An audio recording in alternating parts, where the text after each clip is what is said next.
Prime minister Shahbaz شریف خطاب کر رہے تھے جو پاکستان کے بڑے ایکسپورٹرز ہیں جنہوں نے اچھی کارکردگی دکھائی، اور اس میں انہوں نے ذکر بھی کیا کچھ اداروں کا. ایک ذکر کیا انہوں نے پاسکو کا کہ ہم نے ان سے جان چھڑا لی ہے، کتنی زیادہ اس میں کرپشن ہے. اور آج جو ابھی ہم نے ڈسکشن کرنی ہے وہ بھی کچھ اسی سے ریلیٹڈ ہے، بلکہ حکومت کی اپنی جو ناقص پالیسیاں ہیں اس سے کیسے سب سے پہلے تو جو عام عوام ہیں یعنی کہ جو فارمرز ہیں پہلے ان کو نقصان پہنچایا، اور اب ایک ایسا فیصلہ کیا جس سے قومی خزانے کو اربوں روپے کا ہم نقصان پہنچانے جا رہے ہیں. جی شہباز، میں ذکر کر رہا ہوں یہ پاکستان کی جو زرعی پالیسی ہے اور خاص کر کے گندم خریدنے کا بیچنے کا جو سارا سلسلہ ہے، تو اس کے حوالے سے آپ کے پاس خبر ہے. تو یہ کیا معاجرہ ہے کہ کس طرح کے فیصلے ہم کرتے ہیں کہ دونوں صورتوں میں نقصان ہی نقصان ہے؟ کامران، مسئلہ یہ ہے کہ جس کی اس ملک میں آواز نہیں اس کی کوئی بات نہیں سنتا. یہی حال ہمارے کسان کی جو ہے، پاکستان کے جو فارمنگ کمیونٹی ہے. پاکستان پیپلز پارٹی ان کے ایجنڈا کبھی پروپیگیٹ کرتی تھی، بٹ اب وہ بھی شاید پاکستان پیپلز پارٹی بھی اس طریقے سے افیکٹو ان کے لیے ایک کردار ادا نہیں کر رہی. Over a period of last 3-4 years جو سب سے زیادہ نقصان ہوا ہے، جہاں پہ مینوفیکچرنگ کی تو ہم بہت زیادہ بات کرتے ہیں، وہ ہماری زراعت کے اندر نقصان ہوا ہے، جس کی گورنمنٹ کی جو غلط پالیسیاں تھیں اس کا نقصان سیدھا جو ہوا ہے وہ کسانوں کو ہے. پہلے انہوں نے جو گندم کی امدادی قیمت تھی وہ یکدم انہوں نے مقرر کرنا بند کر دی. پھر اس کے بعد جو فارمر سے یہ کوئی سال کی 60-65 لاکھ میٹرک ٹن جو گندم خریدتے تھے وہ خریدنا بند کر دی. پھر جو سونے پہ سہاگا ہوا کہ ملک کے اندر گندم موجود ہے اور گندم کو امپورٹ کرنا شروع کر دیا. ایک آرٹیفیشیلٹی، آپ ان کی پالیسیز کے اندر کہہ سکتے ہیں کہ ایک مصنوعی شارٹیج پیدا کی گئی، ایک واویلا کریٹ کیا گیا. میڈیا کا بھی اس میں بڑا رول تھا کہ جی گندم شارٹ ہو رہی ہے، آٹا مہنگا ہو رہا ہے، گندم امپورٹ کی گئی. لیکن وہ کیسی امپورٹ تھی جو آج تک استعمال نہیں ہوئی. ابھی ہم جو بات کر رہے ہیں 2022 میں کامران، اس وقت میرے خیال پی ڈی ایم کی گورنمنٹ ہی تھی جس نے یہ فیصلہ کیا گندم امپورٹ کرنے کا. اس کے بعد پھر کیئر ٹیکر گورنمنٹ میں دوبارہ گندم جو ہے وہ درآمد کی گئی. تو جو 2022 کی گندم ہے، جو اب تفصیلات سامنے آئی ہیں کہ 3 لاکھ میٹرک ٹن 2022 کی امپورٹڈ گندم آج بھی پاسکو کے پاس جو ہے وہ پڑی ہوئی ہے. وہ نہ انہوں نے فروخت کی ہے اور نہ اس کا کہیں استعمال کیا ہے. ناظرین، اس ہفتے ایک عجیب فیصلہ کیا اقتصادی رابطہ کمیٹی نے کہ 5 لاکھ میٹرک ٹن گندم جو ہے جو پاسکو کے ذخائر میں پڑی ہے اس کو اوپن مارکیٹ میں نیلامی کے ذریعے بیچا جائے گا. گندم بیچنا کوئی بری بات نہیں ہے، لیکن کس ریٹ پہ آپ بیچ رہے ہیں اور آپ نے یہ پہلے سٹاکس لیے کیوں؟ اس کے اندر جو 5 لاکھ میٹرک ٹن گندم بیچی جائے گی، اس میں 2,94,000 میٹرک ٹن جو گندم ہے وہ درآمد کی گئی تھی 2022 میں. وہ اس کی کیا کوالٹی ہوگی 3-4 سال میں، کیسے اس کو سنبھالا گیا ہوگا، اس کی اپنی جگہ پہ سوال. پر جو فیصلہ یہ ہوا ہے کہ یہ جو گندم تھی امپورٹڈ گندم، یہ 6,425 روپے فی من اس کی لاگت بنتی تھی، جس میں سٹوریج، اس کی ٹرانسپورٹیشن اور ہر قسم کی جو کاسٹ ہے وہ ڈال کر. تو اسی سی نے فیصلہ کیا کہ 6,425 روپے فی من پہ نہیں بیچی جائے گی یہ گندم. اوپن مارکیٹ میں اس کو 4,070 روپے فی من بیچا جائے گا. 2,355 روپے فی من اس پہ سبسڈی دی جائے گی اس ادارے کو، اس کمپنی کو، اس فرد کو جو یہ نیلامی کے ذریعے گندم خریدے گا. تو اگر ریٹ دیکھا جائے 2,355 روپے جو ہے صرف سبسڈی کا ریٹ ہے، یہ غالباً اسی ریٹ کے آس پاس ہے جس کے اوپر ہمارا جو کسان تھا اس کو مجبور کیا گیا پچھلے 2 سالوں میں کہ وہ اپنی گندم بیچے، کیونکہ فیڈرل گورنمنٹ نے، پروونشل گورنمنٹ نے گندم اچانک خریدنے سے انکار کر دیا IMF پالیسی کے تحت، اور کسان بے حال ہو گیا. 2,200-2,800 روپے فی من پہ گندم بیچی، اور حکومت نے گندم کتنے پہ درآمد کی؟ اس کی جو کل لاگت ہے وہ 6,425 روپے، اور اب کتنے پہ یہ وہ بیچی جائے گی؟ 4,070 روپے فی من. کامران، یہ جو ساری گیم ہے جس میں لوکل بھی جو گندم ہے وہ بھی ان کے سٹاکس ہیں، اس کے اوپر بھی کوئی 342 روپے کی سبسڈی ہوگی فی من. کوئی جو خود وزارت خزانہ کا اسٹیمیٹ ہے، اس میں 20 سے 22 ارب روپے کا ٹیکہ لگے گا خزانے کو. اب کسی بابو نے، کسی وزیر نے، کسی وزیر اعظم نے تو اس فیصلے کی رسپانسبلٹی نہیں لینی کہ ہم نے گندم جو ہے وہ درآمد کیوں کی، اب ہم اس کو سستا کیوں بیچ رہے ہیں. لیکن پہلا غلط فیصلہ، اس کے اوپر ایک دوسرا غلط فیصلہ کہ اب اس کو سبسیڈائز ریٹ کے اوپر بیچا جائے گا. لیکن جو آپ کہہ رہے ہیں کہ کوئی اس کی ذمہ داری نہیں لے گا، کیوں ذمہ داری نہیں لے گا؟ کیونکہ پہلے گندم امپورٹ کرنے کا فیصلہ اور پھر اب یہ والا جو فیصلہ ہے، ایک کلیئرلی کوئی بھی جب حکومت فیصلہ لیتی ہے تو اس میں ایک پوری ایک چین آف کمانڈ ہے، ایک سٹرکچر ہے، اور کسی بیس کے اوپر فیصلہ لیا جاتا ہے نا.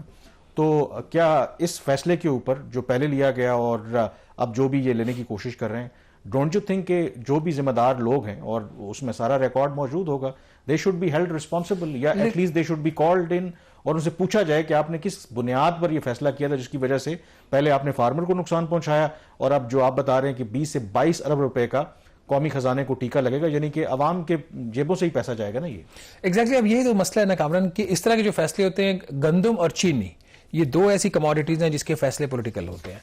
اب اگر گندم امپورٹ کرنی ہے کس نے فیصلہ کرنا ہے؟ اقتصادی رابطہ کمیٹی نے کرنا. اب اقتصادی رابطہ کمیٹی کا جو فیصلہ ہوتا ہے جس کو چیئر کرتے ہیں فائنانس منسٹر, اس کی ریٹیفیکیشن وفاقی کابینہ کرتی ہے. تو at the end of the day یہ جو جتنے بھی اعداد و شمار ہوتے ہیں, جو نمبرز ہوتے ہیں جس کی بیس کے اوپر یہ فیصلے ہوتے ہیں, اس کو فیڈرل گورنمنٹ اور پرائم منسٹر آف پاکستان اون کرتے ہیں. تو کیا پرائم منسٹر آف پاکستان خود کو پنش کریں گے اس معاملے میں کہ جی میں نے اس وقت جو یہ غلط گندم کیوں درآمد کرنے کا فیصلہ کیا؟ اگر دیکھیں پی ایم کے پاس تو ساری انفارمیشن ہوتی ہے, بٹ وہ کس پہ ریلائی کر رہے ہوتے ہیں؟ وہ اپنی بیوروکریسی کے اوپر اور اپنی کیبنٹ کے اوپر ریلائی کر رہے ہوتے ہیں. تو وہ لوگ وہ وزراء اور وہ سیکرٹریز جنہوں نے یہ ریکمنڈیشن دی تھی, جنہوں نے یہ ایسٹیمیٹس دیے تھے کہ گندم کی شارٹیج ہو رہی ہے, وہ ان کو کیوں نہیں پرائم منسٹر ان کو کٹہرے میں کھڑا کرتے؟ کیوں 2022 کی گندم آج بھی سٹاکس کے اندر پڑی ہوئی ہے؟ کیا وہ گندم اس قابل ہوگی 3.5-4 سال کے بعد اس کو کوئی کھا بھی سکے؟ اور ایسی بات ہے جو ماضی میں مجھے یہاں تک یاد پڑتا ہے, صوبائی حکومتیں اکثر پاسکو سے گندم لیتی رہتی ہیں, خاص طور پر خیبر پختونخوا کی. ابھی پنجاب نے بھی ڈیمانڈ کی اور پنجاب کو بھی 3 لاکھ میٹرک ٹن گندم جو فراہم کی جائے, وہ بھی سبسڈائز ریٹس کے اوپر, جو اس کی جو ٹوٹل کاسٹ ہے کچھ 4,700 روپے فی من کے قریب پڑتی ہے, ان کو بھی سستی کچھ 600 روپے فی من سبسڈی کے اوپر پنجاب کو بھی دی جائے گی. تو یہ جو گندم جو منگوائی گئی تھی یہ سرپلس میں تھی, تو پنجاب کو, کے پی کو, بلوچستان کو یہ کیوں نہیں دی گئی؟ کیوں ان کو یہ؟ کیونکہ اس کی جو کوالٹی تھی اس گندم کی, کہا یہ جاتا ہے اور کئی دفعہ ای سی سی کے اندر ڈسکشن بھی ہوئی ہے کہ وہ اس کی کوالٹی ہماری جو لوکل گندم ہے اس سے بہت کم ہے. تو کوئی بھی صوبائی حکومت, کوئی بھی ادارہ اس کو لینا پریفر نہیں کرتا, تو اس لیے سٹاکس میں پڑی ہوئی ہے. پہلے خریدنے کے اوپر پیسہ لگایا گیا, اب اس کو بیچنے کے اوپر پیسہ لگایا جائے گا. تو اگین باٹم لائن یہ ہے کہ میرا نہیں خیال اس کے اندر کوئی رسپانسبلٹی فکس ہوگی. اگر ہوتی تو اس طرح کے فیصلہ نہیں ہوتے. ہاں ایک چیز ضرور انٹرسٹنگ ہے دیکھنے والی, جو ہماری ministry of national food security and research ہے, صرف یہ دیکھ لیں کہ پچھلے چند عرصے میں جو چند ماہ گزرے ہیں کتنے فیڈرل سیکرٹری فوڈ جو ہے وہ تبدیل کیے گئے, ابھی ریسنٹلی پھر تبدیل کیے گئے ہیں. اور مزے کی بات ہے جن کو تبدیل کیا جاتا ہے ان کو گھر نہیں بھیجا جاتا, ان کو پھر کسی اچھی پوسٹ کے اوپر لگا دیا جاتا ہے. تو یہ انصاف کریں گے یہ لوگ, اس چیز کا خیال کریں گے کہ انہوں نے پہلے گندم امپورٹ کیوں کی اور اب یہ 20-22 ارب روپے کی سبسڈی دیں گے؟ میرا نہیں خیال اس میں کوئی جسٹیفیکیشن. اس لیے تو ایک سزا اور جزا کا کانسیپٹ ہے, کیونکہ پھر فیوچر میں اس طرح کے فیصلے نہ ہو, اور جب تک یہ نہیں ہوگا اس پہ امپلیمنٹ تو پھر ایسا ہوتا رہے گا. تو ایک اور جو ڈیولپمنٹ خبر, وہ ظاہر ہے کہ ہم قرضوں کے بوجھ تلے دبے ہوئے ہیں, اور کل بھی پرائم منسٹر نے جو اپنی تقریر بھی کی تو اس میں انہوں نے ایٹ لیسٹ اتنا انہوں نے حوصلہ دکھایا کہ ٹھیک ہے ہمارے جو فارن ریزروز ہیں ڈبل تو ہو گئے ہیں, لیکن انہوں نے کہا کہ زیادہ تر پیسے جو ہمارے دوست ممالک ہیں ان کے رکھے ہوئے ہیں. اور پھر انہوں نے ایڈمٹ بھی کیا کہ یہ کوئی اتنا آسان نہیں ہوتا جب آپ اپنے دوست ممالک کے پاس, ان کی بڑی مہربانی ہے کہ جب آپ کسی سے قرضہ لینے جاتے ہیں. تو اس کے حوالے سے فائنانس منسٹری نے پارلیمنٹ میں ایک رپورٹ بھی جمع کروائی ہے جو قرضوں کی صورتحال بتا رہی ہے, اور سرپرائز نہیں ہے اس میں جو پر کیپٹا یا فی کس جو ہمارے ہاں عام آدمی کے اوپر جو قرضوں کا بوجھ ہے, تو اس میں ہمیں اضافہ دیکھنے کو مل رہا ہے. اچھا کام نے 2 چیزیں کلیریفائی کرنا ضروری ہیں. ایک تو یہ کہ کچھ لوگ اس بات پہ اعتراض کریں کہ وزیر اعظم نے اتنی کھل کے تقریر کیوں کی, انہوں نے کیوں یہ ایڈمٹ کیا؟ میرا خیال پرائم منسٹر نے بالکل ٹھیک کیا. اور جب جو لیڈرز ہوتے ہیں ان کو اس بات کا احساس ہوگی کتنا ڈیفیکلٹ کام ہوتا ہے. مجھے یاد ہے کہ عمران خان صاحب بھی جب وزیر اعظم تھے اور وہ جب سعودی عرب پہلی دفعہ 2019 میں قرض مانگنے گئے, تو انہوں نے پھر اپنی بعد میں اسی قسم کی انہوں نے جو اپنی ہے وہ سچویشن کو ایکسپلین کیا تھا کہ کتنا مشکل تھا. اور یہ بہت مشکل ہوتا ہے, ایک نیوکلیر کنٹری, 25 کروڑ آبادی کا ملک, اور ہم جیسے بھی ہوں ہمارے اندر ایک ایگو ہے, ہمارے لیڈرز کے اندر, ہماری سوسائٹی کے اندر, ہم اپنی جو آنر ہے اس کا بڑا کرتے ہیں, لیکن مجبوریاں انسان کو غلط فیصلے, جیسے بھی ہم گندم کے فیصلے کا ذکر کر رہے تھے, بہت سے ایسے فیصلے کروانے پہ مجبور کر دیتی ہیں. اور پرائم منسٹر نے بالکل اس کا اگر کہا تو ٹھیک کہا. ایک اور اس کے اندر جو کلیریفیکیشن جو کل ایک اور ہم نے ڈسکس بھی کی تھی چیز, کہ جو 3% جو قرضوں کے اوپر سود ان کے لیے کم کیا گیا تھا ایکسپورٹرز کے لیے, اس پہ کچھ لوگوں کا یہ خیال تھا کہ یہ بجٹ سے جائے گا. یہ پیسہ بجٹ سے نہیں جائے گا. جو کمرشل بینکس ہیں پاکستان کی, جن کو ہم خود بھی بڑا کرٹیسائز ماضی میں کرتے رہے ہیں, وہ انہوں نے اپنے پروفٹس کے اوپر یہ ہٹ لی ہے.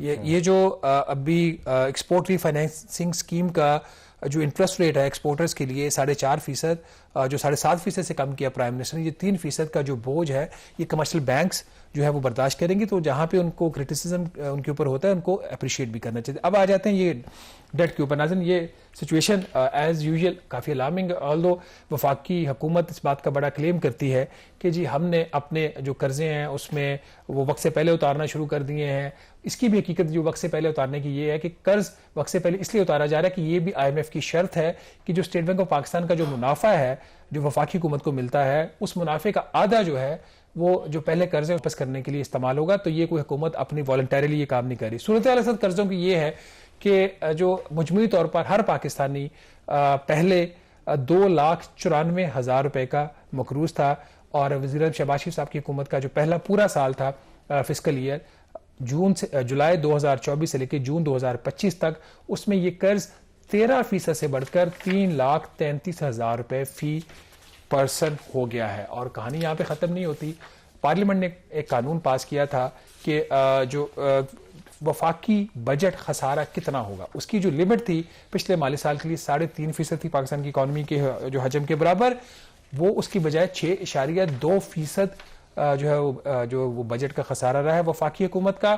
مجموعی طور پر وفاقی حکومت نے جو پارلیمنٹ نے لمٹ ڈسکرائب کی تھی اس سے 3100 ارب روپیہ اضافی خرچ کیا. تو پھر جو پر پرسن ڈیٹ ہے وہ تو بڑھنا ہی ہے. یہاں پہ چھوٹی سی بریک لیں گے اور بریک کے بعد واپس آئیں گے تو بات کریں گے 5G کے آکشن کی. کیا یہ آکشن کامیاب ہوگی نہیں ہوگی, پاکستان کو کیا فائدہ ہوگا, بات کریں گے چھوٹی سی بریک کے بعد.